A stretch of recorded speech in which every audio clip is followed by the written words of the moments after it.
Pergunta para despertar. Vamos lá. O estupro nunca terá sido planejado na espiritualidade. E aquele que reencarna por um estupro, como foi o planejamento dessa reencarnação? Na sequência, tem outra para complementar.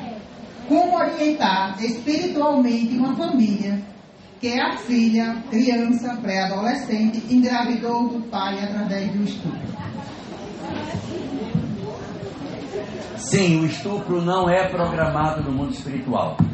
Só que as perspectivas para o nascimento de uma criança aproveitam as oportunidades que a vida dá. Então eu tenho que ter um filho e acontecer um estupro, a oportunidade dele vir por essa via, ele virá. Porque nada vincula a qualidade do espírito com a natureza da relação sexual que a gerou. Ou seja, não é porque uma criança foi gerada por uma violência sexual que obrigatoriamente ela será uma criança que traz um espírito perturbado. Pode acontecer de não ser vinculada a uma entidade negativa. Alguém pode dizer, mas a relação foi violenta. A fecundação ocorre 3 horas depois do ato sexual. Não se dá no momento. Até os espermatozoides percorrerem todo o trato vaginal, passar pelo útero e depois chegar lá no terço da trompa, vai tempo.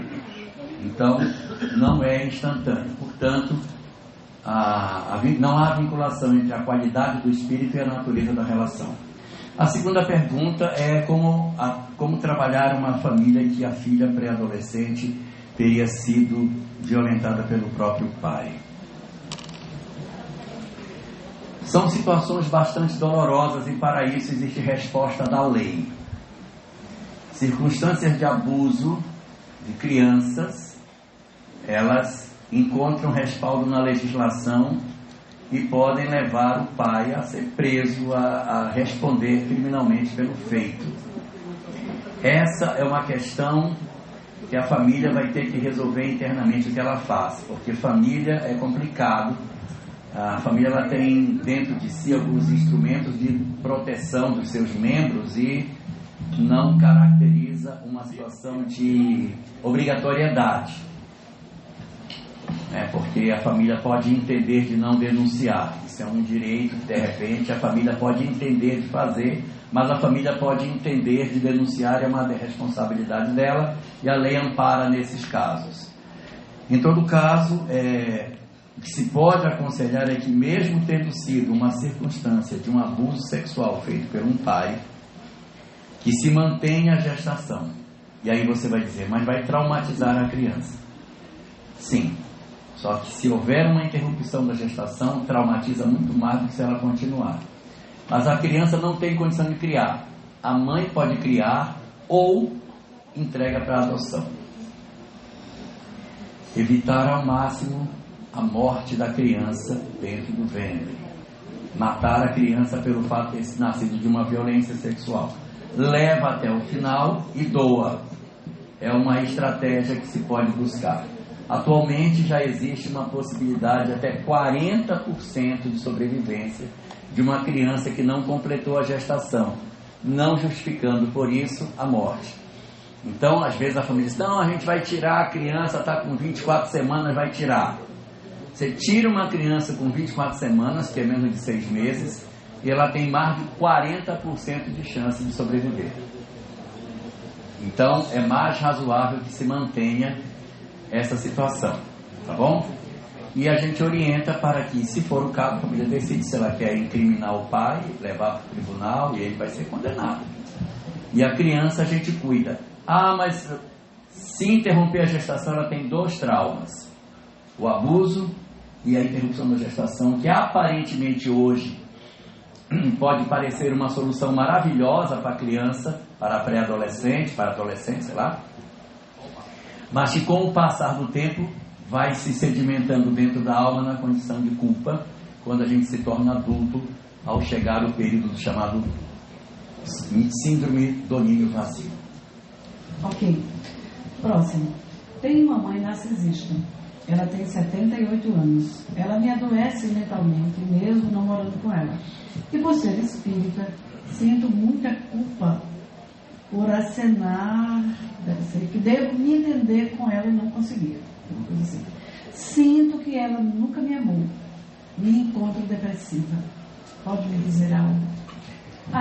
Ainda nessa linha, o ensinamento fala honrar pai e mãe. Mas é errado se afastar do pai, ou do pai e da mãe, né? Que nunca foi pai ou nunca foi mãe. Apenas a presença física e nos dias atuais só tira a minha paz? Relacionamento com pessoas narcisistas é um delicado processo, porque o narcisismo não tem cura. E conviver com pessoas narcisistas nos adoece. A melhor alternativa para relacionamentos narcisistas é manter uma coisa chamada distância amorosa. Você fica distante do seu ente querido que é doente, numa distância que lhe permita ter saúde mental, porque você conviver com a pessoa dentro de casa, ela vai enlouquecer você. Então, para a sua saúde, você se retira para ter mais qualidade de vida e até poder ajudar o outro melhor. Porque quando você convive com uma pessoa narcisista, você perde a cabeça e até faz uma besteira. Então você vive afastado para poder ajudar. Esse é o primeiro ponto. Agora o segundo, não pode abandonar. Está dito aí. A gente não abandona. O que a gente faz? A gente mantém a distância amorosa. O que seria isso? Eu vivo numa outra casa, mas eu visito. Uma vez por semana eu vou vê-la. Fico lá há quanto tempo? Até o tempo que a minha capacidade de sobrevivência permite. E se ela chegar, mas está horrorosa, gorda, acabada, velha. E aí, em meia hora, você já não tem mais fôlego. Mamãe, já estou indo. Às vezes dá para ficar mais, dá para almoçar, houve um monte de desaforo e depois vai embora. Mas você não corta laço, você mora numa outra casa e visita com frequência. Quando a mãe ficar velhinha, velhinho, pai, velhinho, que não puder mais se cuidar, não consegue mais cozinhar, não consegue mais andar, quebrou o quadril, está com Alzheimer, ela teve um AVC, ela não se cuida mais. Aí é hora de pegar de volta. Mas ela é narcisista, pois é, mas é por pouco tempo. Não é adequado você dizer, ela nunca me amou, então eu vou colocá-la numa casa de saúde, lá ela vive a vida dela e me deixa em paz, porque ela nunca mereceu. Mas eu mereço ter uma vida melhor. E para que eu mereça ter uma vida melhor, a gente se preserva o quanto pode. Na hora que ela não dá mais conta, traz para cuidar. E a gente vai viver os últimos dias cuidando, enquanto a gente tiver fôlego para isso fazer. É o mais adequado nessas circunstâncias de mãe narcisista. Honrarás teu pai e tua mãe, está exatamente nisso. Nem abandona, que abandonar não é desonrar. Mas tem vezes que eu não consigo amar, então o mandamento vem na posição correta. Honra, dar a eles uma vida digna. Outra pergunta, quase nessa mesma linha aí. Falou-se muito sobre relações conflituosas, o quanto precisamos nos afastar. Mas, e quando essa relação é com uma mãe alcoólatra de 75 anos, que mora comigo e 2 filhos menores, como agir? A mãe é alcoólatra com 75 anos e mora junto. Tem 2 filhos menores. Muito bem. Nessas circunstâncias, a gente pode pensar na possibilidade de, a depender de cada caso, que cada caso vai ter as suas especificidades, mas ter entradas independentes na casa. Às vezes é o mesmo terreno, mas entradas independentes. Mamãe, sua casa lá, eu aqui. Então ela mora lá, mora aqui. Mesmo terreno. Mesmo entrada independente. Aqui entra para minha casa, aqui minha mãe, então lá ela mora, ela bebe, ela fica lá. Porque uma pessoa que bebe junto com as crianças é confusão, briga pela televisão, é confusão dentro de casa. As crianças veem um péssimo exemplo. Então, numa circunstância desse tipo, não sei o caso no sentido mais real, mas uma entrada independente, a criação de um espaço, em Rondônia chama de edícula. fazer no fundo um espaço. Oi? É um puxadinho digno. Não é indigno, é digno. Um puxadinho digno, e aí você coloca pela mãe. Quando ela envelhecer mais, que ela não der mais conta, a gente cuida dela. Mas nessas circunstâncias, já está com 75 anos, subtraindo 30, está com 45, ainda mora junto, você não vai conseguir sair mais não. A hora de sair era mais cedo. Agora, com 45, 50 anos, para você dizer para sua mãe que você vai deixar ela sozinha, é complicado. Quando a gente tem 25 e diz, mamãe, eu vou morar sozinho porque está pesado para mim. É uma coisa. Agora, com 50 anos de convivência, você vai querer sair? Agora é melhor a gente encontrar uma alternativa menos traumática do que a saída, que pode produzir em nós muitos sentimentos de culpa. Então a gente faz uma tentativa dessa forma, mas sempre procurando garantir a nossa saúde mental. Se a permanência me adoece de maneira muito profunda, eu tenho que repensar o que é que eu faço para que essa mãe não me enlouqueça, senão nem eu cuido de mim, não cuido dos meus filhos, não cuido dela também. Jorge, alguns espíritas afirmam que durante a construção da obra, a escrita, não é? Da obra Nosso Lar, André Luiz ainda não estava bem preparado e pode ter se equivocado em alguma informação. Você acredita nessa afirmação? E aí, na mesma linha ainda, mas uma pergunta bem interessante, engraçada até, numa colônia espiritual, é possível acompanhar a transmissão de eventos esportivos que o espírito gostava de assistir quando encarnado? Por exemplo, futebol, né? Que Sandra gosta muito.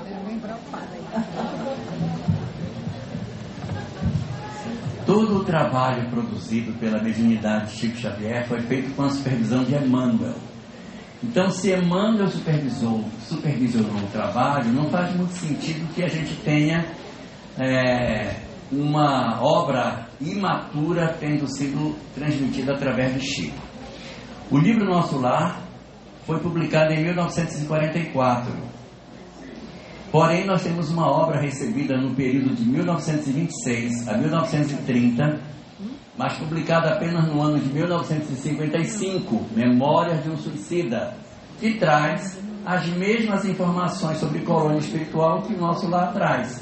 Só que se Dona Ivone tivesse publicado essa obra no período anterior ao Nosso Lar, a obra não teria vindo, ela teria sido chamada de louca.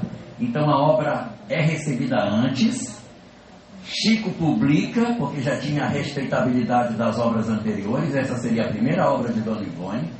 Quando são 11 anos depois do Nosso Lar, vem a obra Memória de um Suicida, validando as ideias de casa, de local, de roupa, de sopa, de tudo no mundo espiritual, arte, tudo exatamente como apresentado na obra de Chico, carimbando aqueles conteúdos e mostrando que sim, os conceitos apresentados em Nosso Lar, que vieram antes da publicação da obra Memória de um Suicida, foram, na verdade, recebidos depois que os escritos de Memória de um Suicida foi recebido. Portanto, a universalidade dos ensinos dos espíritos, apoiado na psicografia trazida pelos espíritos André Luiz, Camilo Botelho, Bezerra de Menezes,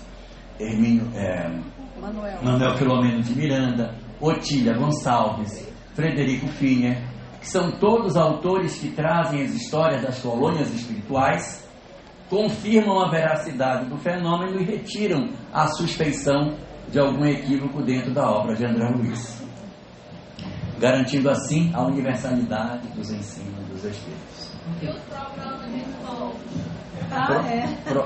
Programa de esporte, se lá pode-se ver programas esportivos. Olha, existem colônias espirituais de toda a natureza, desde as mais perturbadas até as mais elevadas.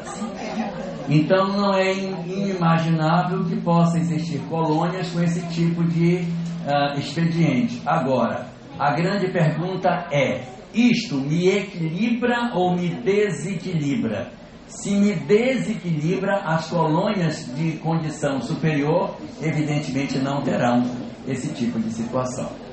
Ok. Outra programação Quando a criança está numa família dividida, pai espírita, mãe evangélica, como lidar, como orientar essa criança diante dos choques dogmáticos, etc.? Primeiro, negociar com o cônjuge de que a criança vai para um lugar e pode ir para o outro, porque o próprio cônjuge vai. Qual é o problema que tem do espírita ir no culto evangélico? Então ele vai acompanhando. Eu vou colocar um caso prático. Você tem um filho, o filho entrou na droga, o filho está até o pescoço na droga, aí o filho sai da droga e diz: mãe, eu saí da droga, eu me converti, estou na igreja X e eu queria que a senhora fosse comigo. Não vou, porque eu sou espírita, não posso ir numa igreja. Você vai deixar de ir com o seu filho porque lá é um templo protestante? Não tem o menor sentido. Então a gente, quando tem um casamento com pessoas de outra religião, nós somos convocados a uma vigilância e uma vivência cristã redobrada, porque nós temos que ser a carta viva do Evangelho na relação. Como é que a pessoa vai ler o que é o Espiritismo? Em mim. Então, quem casou com pessoas que são de outras doutrinas religiosas e são participantes, essas pessoas, elas estão nos convocando a uma vivência redobrada do Evangelho. Ou seja, eu sou convocado a viver verdadeiramente o Evangelho para poder mostrar para a pessoa o que é que eu aprendo no lugar onde vou. E eu vou com ela no templo que ela vai. Se eu conseguir ser alguém que não fica, mas é ridícula a tua fé, hein? Esse pastor só quer enganar, ele está mentindo.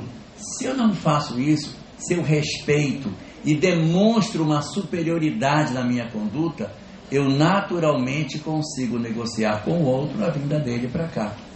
É um processo natural para desarmar as tensões.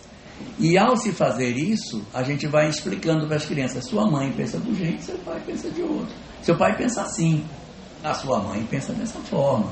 E aí a gente vai num canto e vai no outro e transforma isso de maneira muito pacificada.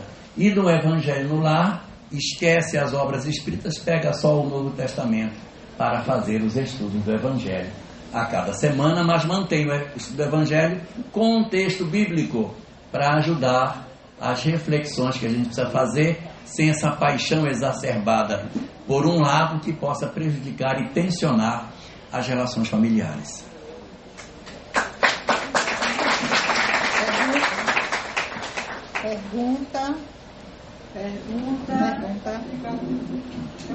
Pergunta para despertar os trabalhadores espíritas. Vamos lá.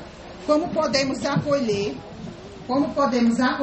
e direcionar os trabalhadores da casa espírita, tendo em vista a evasão e desânimo dos trabalhadores em exercer seus trabalhos ou mesmo exercer com compromisso e entusiasmo?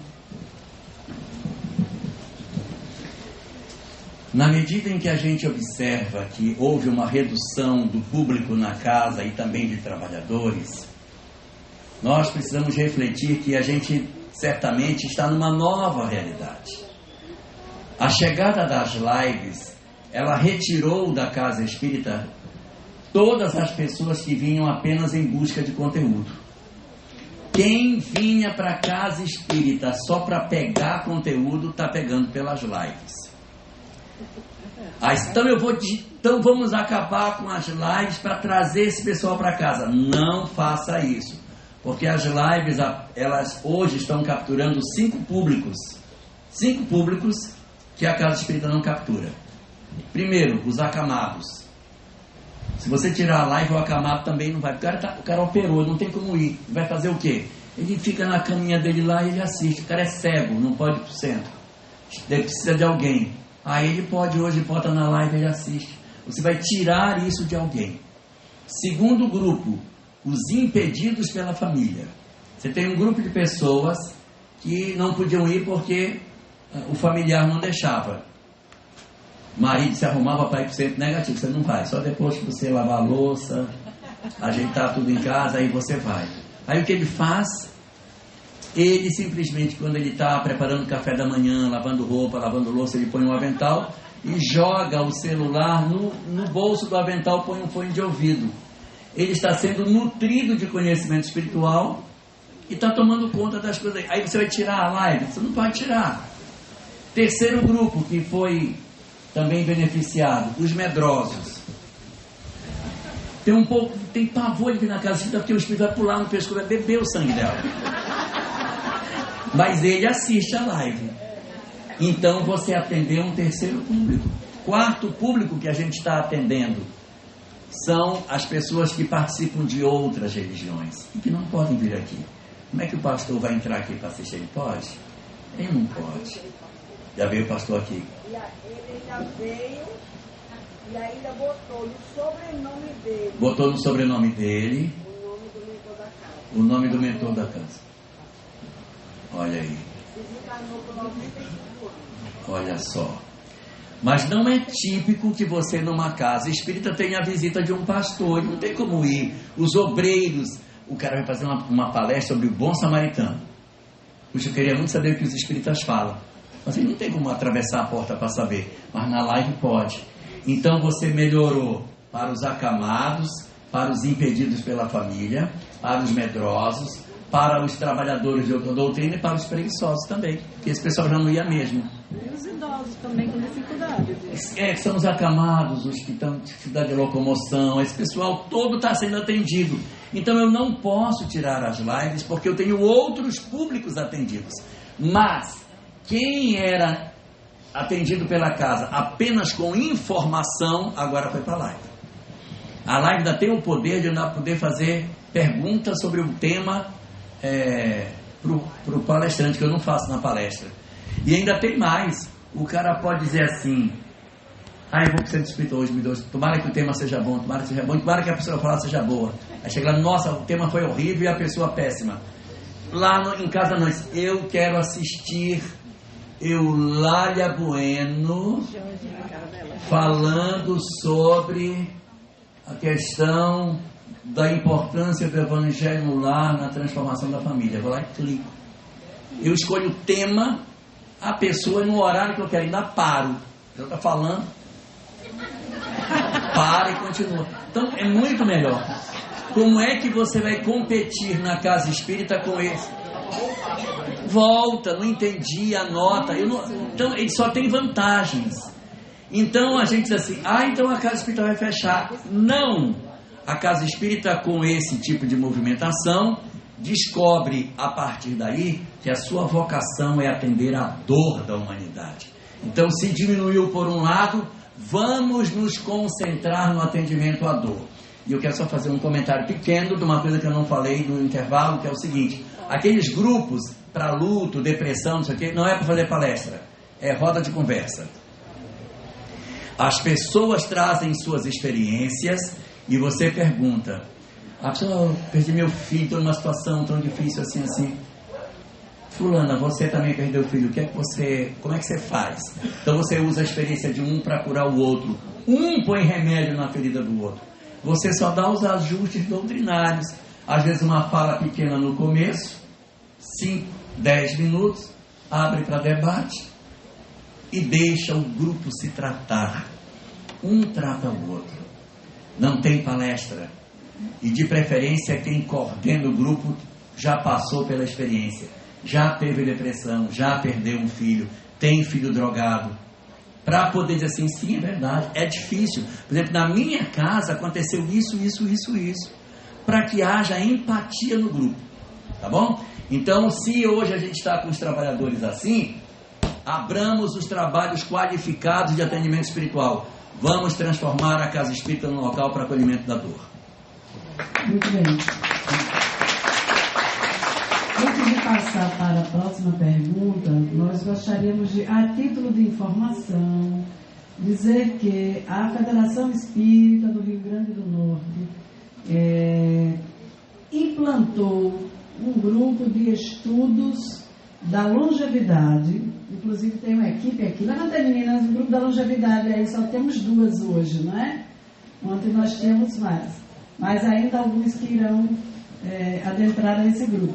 E O primeiro, longevas, pessoas longevas mais ou menos, né?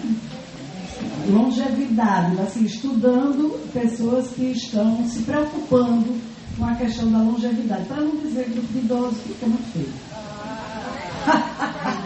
Então, como é, menina? Primeiro sábado de agosto, dia 3 de agosto, portanto, nós faremos a primeira roda de conversa, que será exatamente assim, viu, Elahá?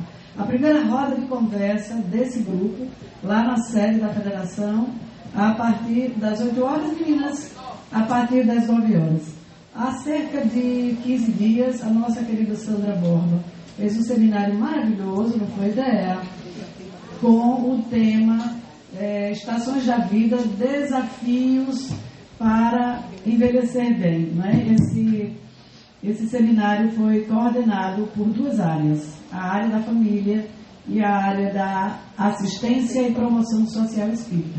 Para o dia 3 de agosto, então, quem tiver um tempinho aí na agenda, convidados. Não é só para idosos não, gente. É para todas as pessoas que se interessam pelo processo de envelhecimento. Por exemplo, eu estou nesse grupo. Eu não sou idosa. Para de me olhar assim, tá?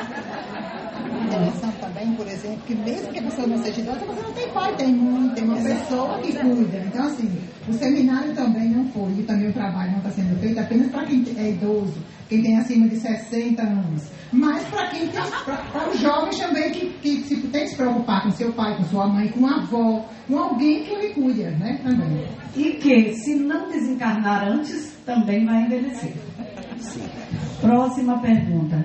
Como ter certeza que estou seguindo o meu planejamento reencarnatório?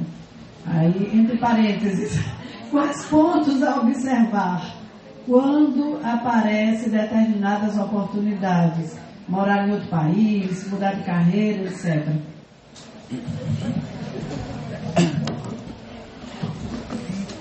Um homem tinha um planejamento reencarnatório de que ele seria médico, casaria com uma específica pessoa, teria 3 filhas, sua função seria médico de hospital público pela função de ser voltada para a população de baixa renda, trabalharia por mais de 40 anos nessa função e não chegaria a se aposentar porque desencarnaria em pleno serviço.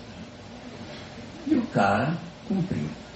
Ele reencarnou, estudou medicina, se formou, casou com a mulher que era programada, teve 3 filhas, exatamente as filhas que ele deveria ter, foi ser médico, trabalhou em hospital público, operou durante 40 anos nesse hospital público e desencarnou em serviço, teve um infarto, desencarnou trabalhando.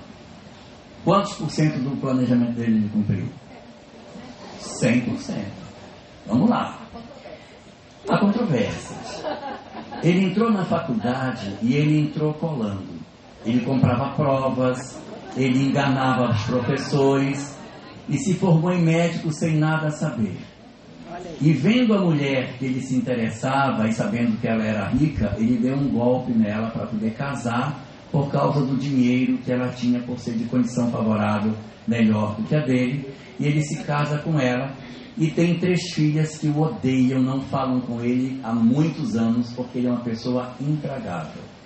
Se formou em médico sem muito conhecimento e muito estúpido, muito grosseiro, nunca conseguiu ser contratado por nenhuma clínica privada porque ninguém suporta conviver com ele. O único lugar que ele ficou para trabalhar foi no hospital público, porque ali ele se encostou e como precisava de médico no hospital público, ele foi ficando. E ele trabalhou uns 40 anos ali, brigando com o enfermeiro, agredindo pessoas, humilhando os outros. Uma pessoa absolutamente insuportável. Insuportável. Não se aposentou quando completou o tempo de serviço, porque não queria diminuir a receita dele.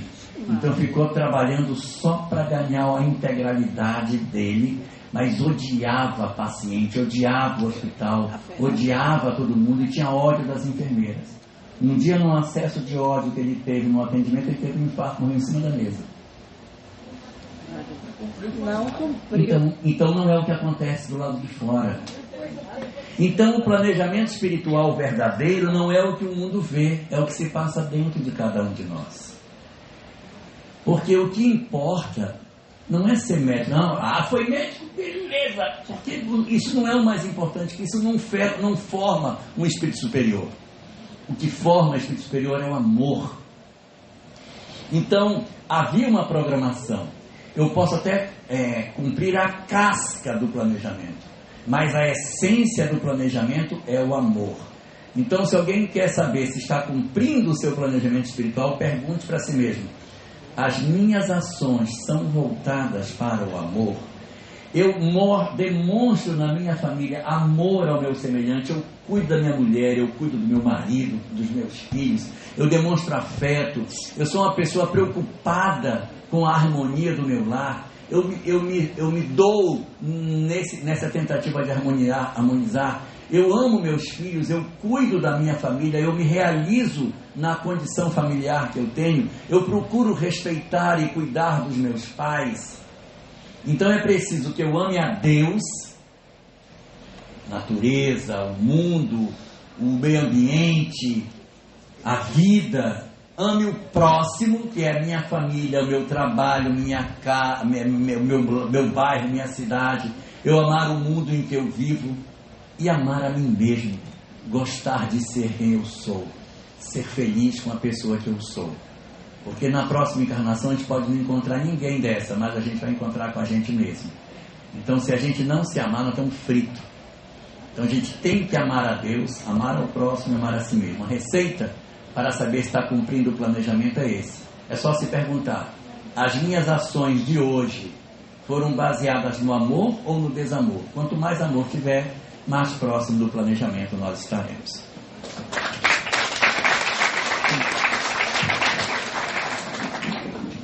Se ao fim todos se amarão, então as famílias, casais e os sexos acabarão? Essa é uma circunstância ainda muito distante da nossa realidade. Nós não sabemos como será no horizonte distante de nós.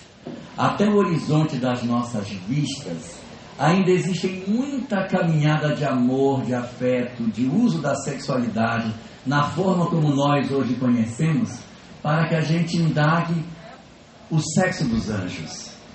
A gente ainda tem muitas coisas para resolver. Nós temos uma caminhada tão grande da animalidade até alcançarmos a condição hominal superior, que ainda não vale a pena a gente questionar isso lá na frente, porque nós somos ainda muito pequenininhos. Fico lembrando do meu filho, o mesmo do MM, que quando ele tinha 6 anos, ele disse assim para mim: pai, eu tenho uma pergunta, você pode falar? Eu já sei ler, já sei escrever, eu sei somar, sei subtrair, 6 anos, sei subtrair. Mamãe estava me ensinando a multiplicar, eu já aprendi, e eu estou começando a aprender divisão. Se eu já sei tudo isso, o que é que eu ainda vou aprender na escola? Então é assim, na nossa história de desenvolvimento espiritual, a sexualidade ainda para parte de nós por muito tempo, sublimando progressivamente no sentido do amor verdadeiro com a comunhão sexual que assim nos se torne conveniente, mas não que a gente vá ter uma abdicação absoluta de todos os aspectos do afeto, do carinho, na medida em que nos tornamos espíritos mais elevados. Por enquanto, é elevar a nossa condição sexual. Lá na frente, a gente vai começar a ver como é que o sexo dos anjos.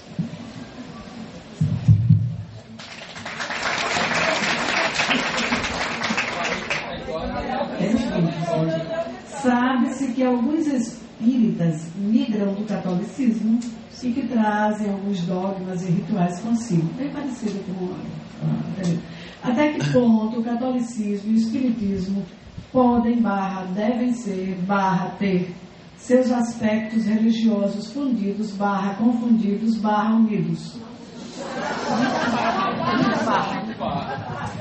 Não, eles são doutrinas diferentes. Eles são doutrinas diferentes. Como é que eu vou agasalhar a ideia da reencarnação, da inexistência de sacerdotes, de sacramentos dentro de uma leitura católica? Não dá para a gente ter isso. A doutrina espírita ela é muito diferente na sua essência daquilo que o catolicismo tem. É lógico que nós temos uma raiz comum. A raiz é o cristianismo. Essa raiz ela é semelhante. Então, evidentemente, há pontos de convergência, mas a prática daquilo que nós chamamos de catolicismo ela é muito distinta da prática daquilo que o Espiritismo nos oferece como doutrina. O que não nos dá o direito de ofendermos, de agredirmos, de agirmos de maneira agressiva, até porque nós todos no Brasil temos uma dívida impagável com a Igreja Católica. A dívida é a seguinte: eu desafio vocês a visitarem esse sertão todo aí, no lugar onde nunca entrou nada. Pode ir em qualquer lugar do Brasil, bata numa porta e pergunte para a família: você já ouviu falar de Jesus? E a pessoa vai dizer: já. Quem fez isso? Foi o Espiritismo? Foi a Igreja Católica. Pergunte quem é Buda, quem é Krishna, eles não vão saber. Então, quem levou o conhecimento cristão para todo, eu digo todo o território nacional? Igreja Católica. Essa é uma dívida que a gente tem com eles. Porque eles cristianizaram o Brasil e a gente, juntando com as expressões de mediunidade do culto afro, conseguimos dar mais facilidade para que a doutrina espírita chegasse. Mediunidade para nós é uma coisa comum, porque o culto afro nos aproximou dessa relação com o mundo espiritual. Então, se você pegar catolicismo aqui nas colônias hispânicas, os países fora espanhol aqui, eles não têm proximidade com a relação com a mediunidade, porque não tiveram a presença do elemento afro, que foi importante para a edificação do ideário brasileiro. Então nós temos uma dívida muito grande com a Igreja Católica, mas isso evidentemente não nos conduz a uma necessária fusão de ideias. E só para terminar a minha fala, quero dizer que a gente durante muito tempo falou muito de tolerância religiosa. A gente tem que ter tolerância religiosa com padre, pastor, fazer encontros ecumênicos para a gente desenvolver tolerância. Essa fase já passou. Não estamos mais na fase de tolerância religiosa. Essa já ficou para trás. A fase agora é trabalho em rede. O que é trabalho em rede? É assim: o pastor tem uma clínica para drogados muito boa. Aí eu não vou dizer: mas a gente tem que fazer uma outra também. Vai fazer uma para competir com a dele. Ele tem 30 leitos, a gente bota 40. Não. Eu posso chegar com o pastor e perguntar: pastor, o que o senhor precisa lá para rodar, senhor? Eu preciso de colchão, estou precisando de umas camas, a gente vai arrumar. E a gente arruma para o pastor as camas e os colchões que ele precisa. E mensalmente, o que o senhor precisa? Eu preciso de cesta básica para cá, beleza. A gente vai garantir 10 cestas básicas para o senhor todo mês. E o centro espírita se reúne, dá o jeito de ir lá, sei lá como, e encaminha isso para o padre, para o pastor, sei lá para quem, porque nós estamos com um objetivo comum. Que diferença me faz se o pastor tirou uma pessoa da droga e ele se tornou protestante ou católico, ou ele é espírita? Isso é o de menos. O importante é retirar a pessoa do processo da drogadição. Então a gente tem que trabalhar em rede. Passou esse período de eu tolero o padre me tolera, eu tolero o pastor me tolera. Está na hora da gente se juntar, porque o adversário não é a Igreja Católica.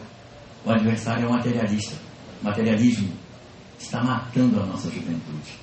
É para esses que a gente tem que se atentar e combater no bom sentido, mas nunca fundir as práticas espíritas com as práticas religiosas, católicas ou protestantes, ou qualquer que seja, mesmo que sejam doutrinas reencarnacionistas, evitar fazer a adoção de determinados princípios que não fazem parte da mensagem espírita.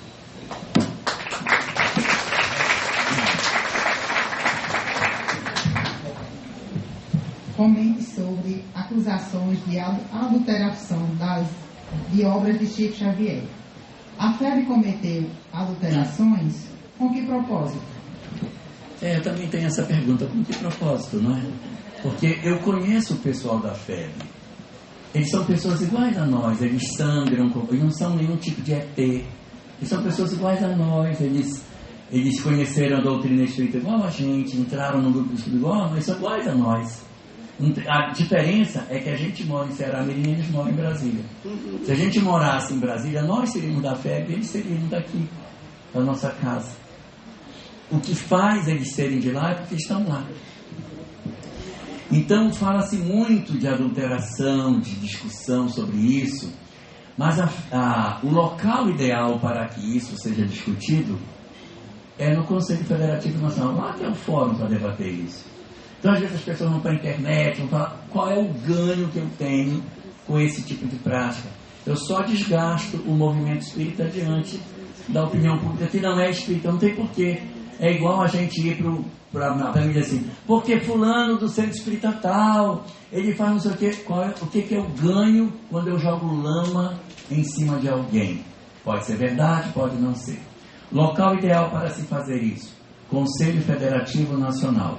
Reúne-se em novembro, na segundo final de semana, para discutir as questões magnas do movimento espírita. E o Conselho não faz nada? Já fez. Já está tendo um trabalho feito pela União Espírita Mineira e a Federação Espírita Brasileira para pegar toda a obra produzida por Chico e conferir. Me dá a última edição. Vamos lá. Eu vou lendo aqui, vírgula, ponto, parágrafo, né? Para poder conferir se está tudo certinho. Eles estão fazendo. Se existir alguma mudança, nós temos um corpo de pessoas exatamente fazendo isso para que essas discussões, elas desapareçam. Então, tem adulteração? Não sei. Tem um pessoal que trabalha, se tiver, eles vão corrigir. E eu não tenho nenhuma preocupação com isso, porque é um grupo grande de pessoas preocupado com o mesmo objetivo que nós: garantir a fidelidade dos conteúdos da doutrina espírita. Se tiver alguma coisa, vai aparecer. E se não tiver, pode ser que seja apenas uma grande conversa fiada. Não vou usar uma palavra em inglês, porque eu estou diante de uma professora de português. Pode ser uma potoca. Você sabe o que é potoca? Não. É fake news. Fake news? Notícia falsa? O que é potoca? É uma conversa. É uma mentira. Pode ser uma mentira, né? Notícia falsa.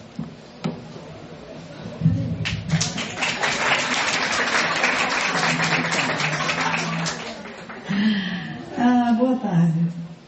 Quando tentamos de toda forma ter filhos e não conseguimos, quando partimos para a adoção, portanto, esses filhos que vêm, eles estão na nossa programação? Todos nós somos filhos adotivos, porque todos nós somos filhos de Deus. Nós somos adotados ou dentro da barriga da nossa mãe ou depois que sai, mas nem sempre a gente é adotado.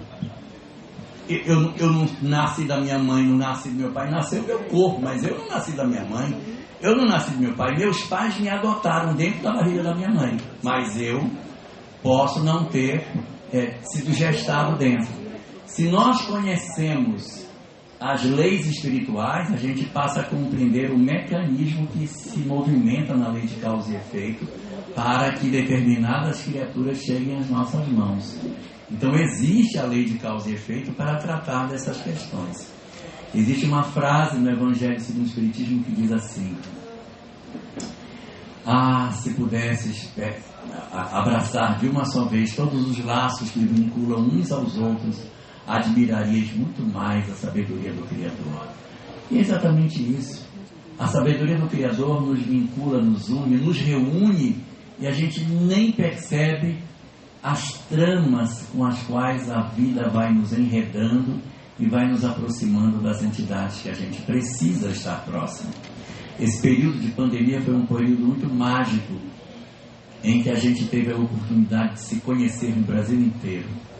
Eu descobri irmãos em todo o Brasil, que eu vivia num lugar, os outros viviam no outro, mas a gente não se conhecia. E na hora que a gente viaja, que a gente se conhece, a gente descobre o quanto de afinidade, o quanto de identidade existe entre todos nós, nessa grande família que foi construída. Então, não é exatamente dessa forma que os laços se constroem. A espiritualidade cuida para que os laços de família não consanguíneos se concretizem na nossa existência.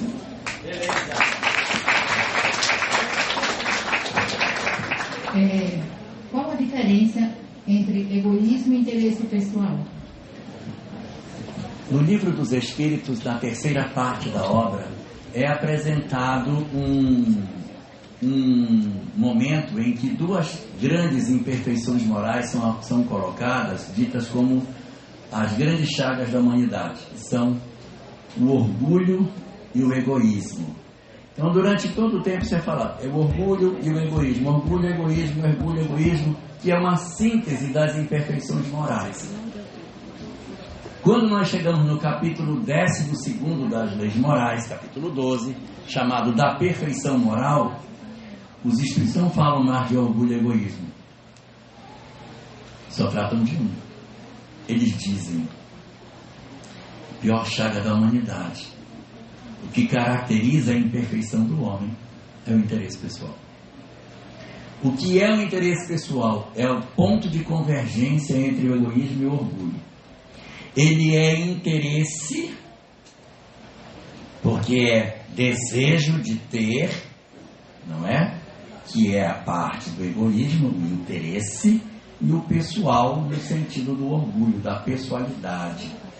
Então, se você fizer um V, puxando o egoísmo de um lado e o orgulho do outro, o ponto onde o V se forma, bem no centro, é o interesse pessoal.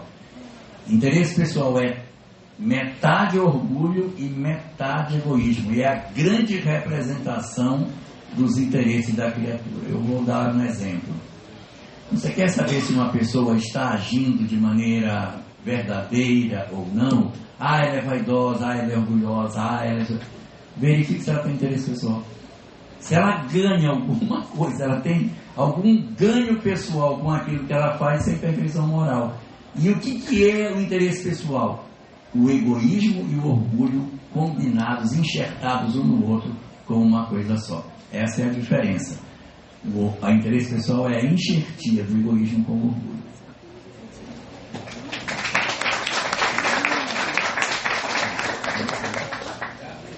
Ok, gente. Então nós estamos aqui prontinhos para fazer a última pergunta. Gente, nós vamos ter ainda alguns momentos, né? Nós vamos ter os agradecimentos aqui. Não, mas eu tenho mais coisa para tratar. Você tem mais coisa para tratar? Eu quero, não quero. Não, peraí, eu vou fazer essa pergunta e você trata, o que você quiser. Tá bom? Tá bom, meu querido? Tá bem.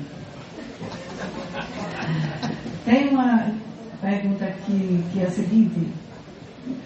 Há notícias de espíritos que na caminhada evolutiva não erraram, nem se balizaram pelo erro do outro, ou seja, não precisaram do mal para evoluir? No livro Consolador, quando Emmanuel se refere a Jesus particularmente, ele assevera que Jesus evoluiu em linha reta para Deus.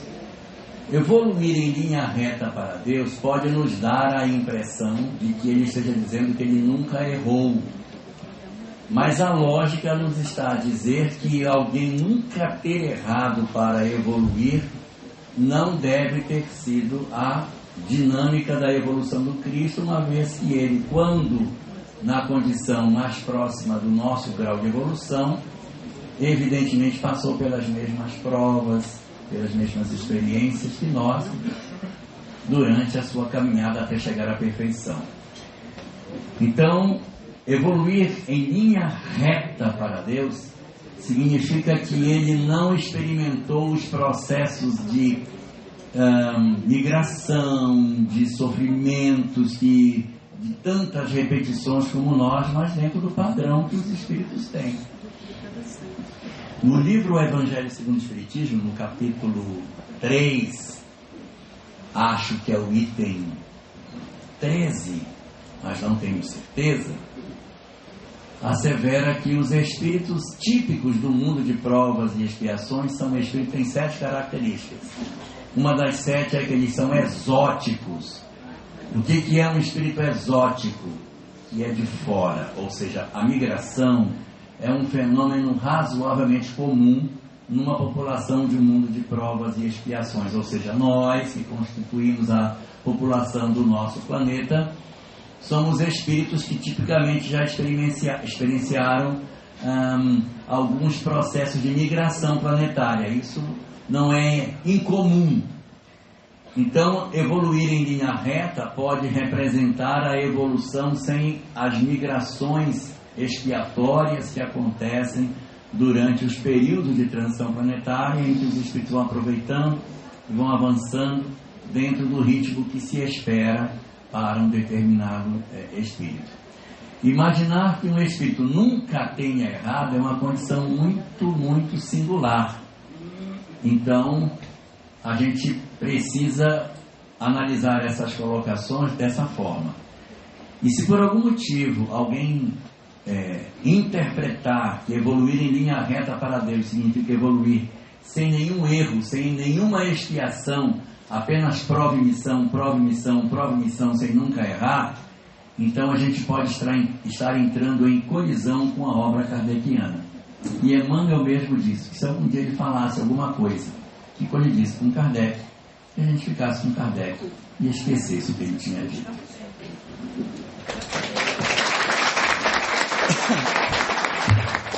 Gente, não, eu quero falar. Ela vai fazer a última colocação para a gente poder dar sequência.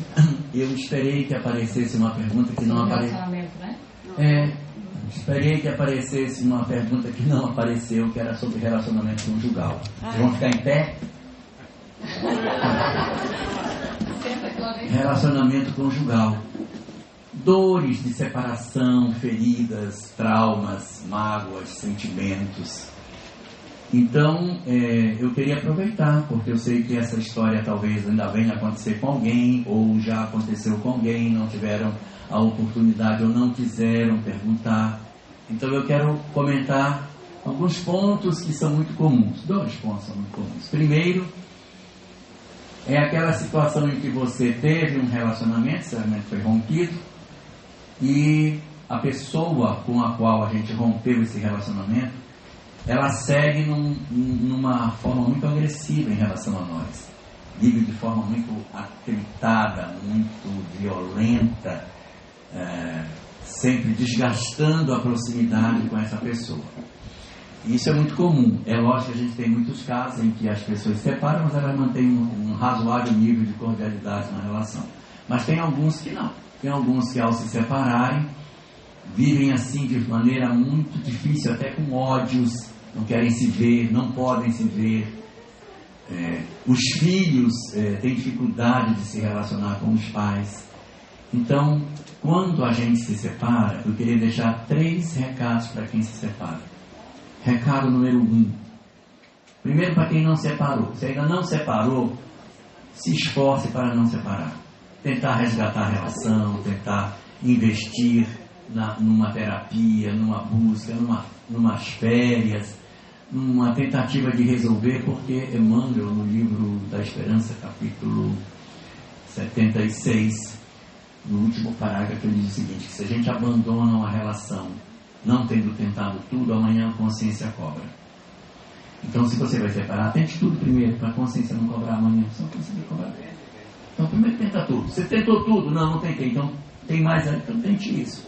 Para que você amanhã não diga assim, mas eu não tentei tal coisa. Então, tentar tudo e tentar restaurar a relação, que é muito mais saudável.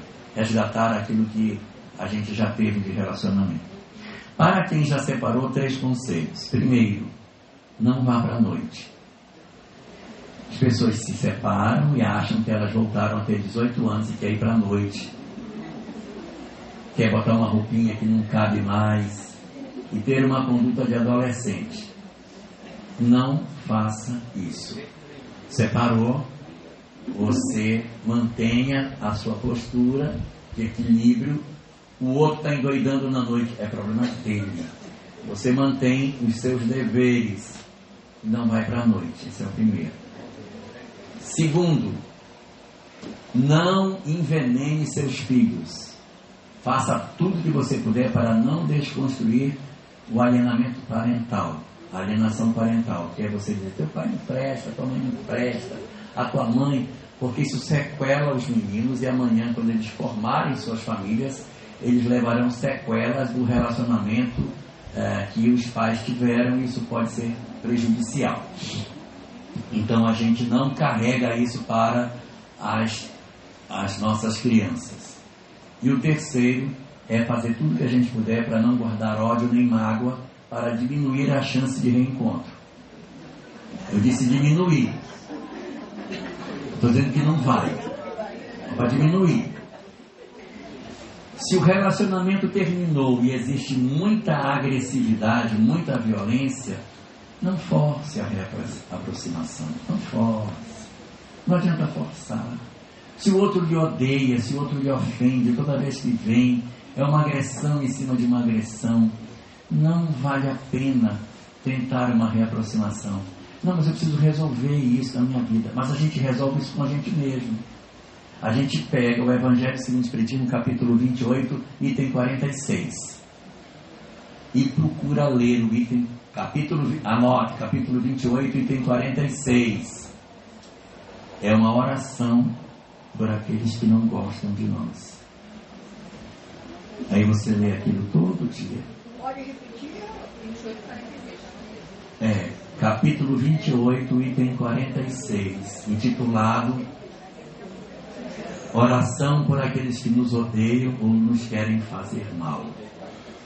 E lá ele vai dar, na oração tem 7 conselhos lá, para a gente retirar a mágoa, que Deus ajude a gente a fazer esquecer, que a gente não deseje o mal para essa pessoa, que a gente não se alegre quando o mal acontecer para o outro,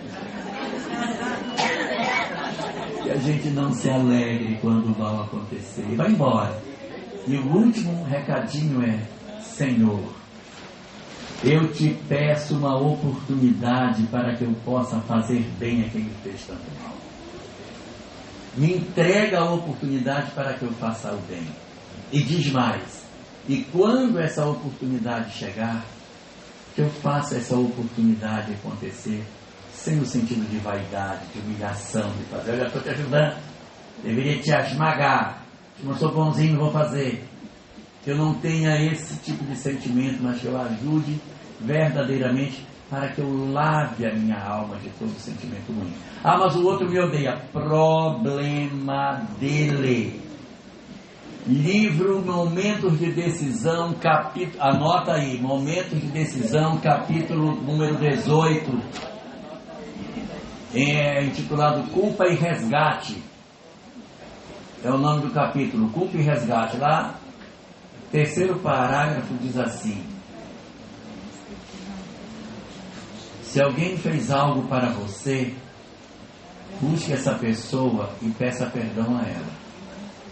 Se ela não lhe der perdão, problema dela. Mas se você não pedir perdão, problema seu.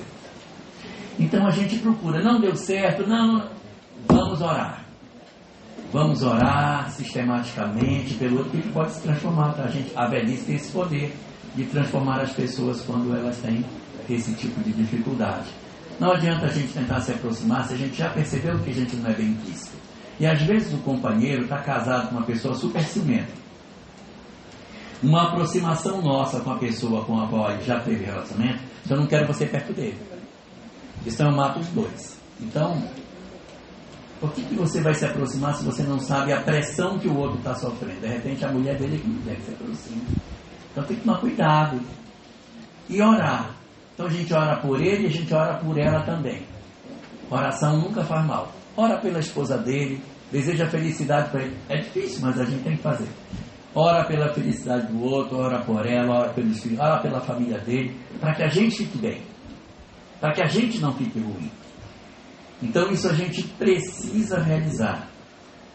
Mesmo que a gente não consiga reencontrar, a gente vai tocando a nossa vida para lavar a nossa alma. Esse é o primeiro ponto. No segundo ponto, que é muito comum, que decorre desse primeiro, né, é as feridas nos filhos. Às vezes a gente tem filhos que trazem uma mágoa enorme dos pais. Os pais nunca ajudaram e de repente se aproximam querendo ajudar, mas quando tiveram que ajudar, não ajudaram, né? Então, o que é que a gente pode fazer numa situação dessa? Já fui casado com fulano, fulano me abandonou, meus filhos cresceram, agora que está crescido, criado, ele posso ser teu pai? Já depois de tudo acontecido. Então, isso é muito perigoso pelo seguinte: os nossos filhos criam uma imagem muito irreal dos pais que são ausentes. A minha mãe é ruim, mas meu pai é bom. Meu pai, se eu pudesse estar com meu pai. Então, quando meu pai se aproxima, ele tem a representação mítica de tudo que é positivo e minha mãe é tudo que é negativo. Então, existe até um interesse dessa aproximação. E essa aproximação pode ser danosa, porque há uma desconstrução, uma frustração muito profunda na aproximação entre esses que são difíceis. Então, na medida em que um pai tenta se aproximar de um filho ou de uma filha e o pai foi ausente, uma boa estratégia para a gente usar é primeiro perguntar qual a razão pela qual ele se aproxima, o que é que ele quer. Se o interesse é real, se o interesse não é real. E como é que a gente faz isso? A gente escolhe uma pessoa comum. E não sou eu, porque se for eu vai dar problema no casamento dele. Então você pega um amigo e diz, conversa com ele. E seja o intermediário, seja o médium dessa comunicação para dizer, não se aproxime da nossa filha ou do nosso filho, para que ele não se sinta frustrado pela o que é que você quer, descobrir o que o outro quer, porque ele pode realmente estar arrependido e querer se aproximar, e isso a gente tem que permitir. Mas se ele quiser se aproximar porque ele tem interesse de dinheiro, porque agora eu estou com meu filho formado e ele está interessado em tirar dinheiro do meu filho, tirar dinheiro da minha filha, então eu tenho que saber qual é a razão. O cara ficou 10, 15, 20 anos sumido, agora ele vem, posso me aproximar? Tem que saber por quê. Se for uma aproximação legítima, esse interlocutor, que não será nós nem o nosso filho, trará informação para nós. E aí você vai ver se é aí o filho quer. Teu pai está interessado em se aproximar de você. Como é que você enxerga isso? Eu tenho um filho adotivo que viveu essa situação. Depois de adulto, a mãe biológica dele apareceu. Vou precisar de 3 minutos. Vou contar a história. Meu filho, que é adotivo, ele, quando adulto, conheceu a mãe biológica dele, a irmã biológica dele. E a irmã biológica queria que ele conhecesse a mãe biológica. Ele disse, não quero conhecer ela. Ela não me quis e eu não quero conhecer. Insistiu, acabou rompendo com a irmã por conta da insistência. Depois ele veio a saber que a mãe biológica dele adotou 2 meninas. E ele me disse, eu sou tão imprestável que ela não me quis, mas ela adotou 2 meninas depois de mim. Eu não sabia nem o que dizer. Passou 15 anos, a irmã biológica ligou para ele. Descobriu o telefone dele, tinha mudado, descobriu e disse, nossa mãe biológica está desencarnando de câncer. Ela tem 15 dias de vida. Você decide se você encontra com ela agora ou se você não encontra mais, que ela vai desencarnar. Ele foi atrás dela no hospital, ficou os 14 dias convivendo com ela, se reconciliou, ela pediu perdão, ele pediu perdão a ela. Ela chorando, dizendo que ia morrer, disse, não, mas a gente vai renascer, vou ser seu filho de novo, vou ficar no seu colo, vou cuidar de você, você vai cuidar de mim, a gente vai se reencontrar. Samia mandou para ela mensagens agradecendo o filho que ela tinha dado para nós, dizendo que ela tinha dado, ela não sabe o bem que ela nos fez ao doar o menino, que ele tinha sido um filho maravilhoso e tal. A mãe se encarnou e ele se resolveu. Então foi até muito proveitoso para ele em termos de cicatrização da questão da adoção. Mas essa proximidade, depois de muito tempo, ela precisa passar pelo crivo da razão, para que a gente não se empolgue e se aproxime e depois a gente se veja a braços com determinadas dificuldades. Minha sugestão para quem vive essa circunstância é: nomeie um procurador para conversar. Essa pessoa vai, descobre as reais intenções e depois a gente conversa com os nossos filhos. Quer conhecer ou não quer? Eu fiz isso com meu filho, quando ele conheceu a irmã biológica. Conheci a irmã biológica. Você quer conhecer ou não? Se você não quiser, você não vai. Não, eu quero conhecer. Porque ele foi lá conhecer. Então, é todo um grande esforço que a gente precisa fazer para descobrir o verdadeiro sentido da vida. O mais importante de tudo é que família, gente, é a coisa mais incrível que Deus nos deu para a nossa evolução. A gente aqui não percebe a grandiosidade disso. E aí, para terminar minha fala, eu queria terminar com uma frase da Cabala para a gente. A Cabala judaica diz o seguinte: as grandes almas não são reconhecidas pelas grandes coisas que fazem. As grandes almas são reconhecidas por colocarem grandeza nas pequeninas coisas que fazem. Então, que a gente seja muito simples do amor dentro de casa, para que a gente aproveite ao máximo essa instituição maravilhosa que Deus nos concedeu para que a gente consiga alcançar a felicidade. Um sucesso para todos nós.